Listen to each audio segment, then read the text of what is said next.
I'm going to show you how to add rules in Codex. So if you're using the Codex desktop app, you want to basically open up the terminal, and you should run the same commands if you're using the CLI as well, or the command line tools.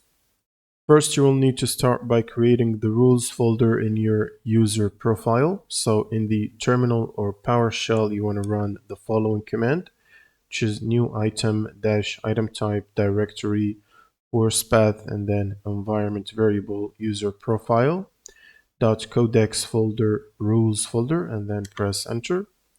This should create the .codex directory. Now you will need to make the rules file inside that folder. So you can manually open up the notepad and create the custom rules file, or you can run the following command in your terminal or PowerShell, which will create custom.rules file. And this should open up the notepad.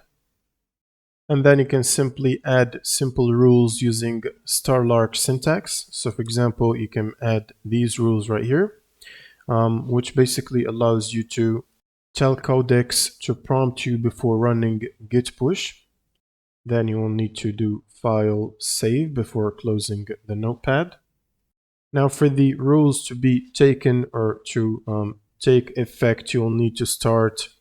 Whether you're running the desktop app, you will need to restart it or close and reopen up the CLI or command line. And once you restart it, you should be able to use these rules. And once you've opened it up again, Codex will apply all these rules in the .rules folder and then prompt you basically when you're git pushing or whatever rules you've done or added. That's pretty much it for this video. If you have any questions, leave them in the comments below, and see you on the next one.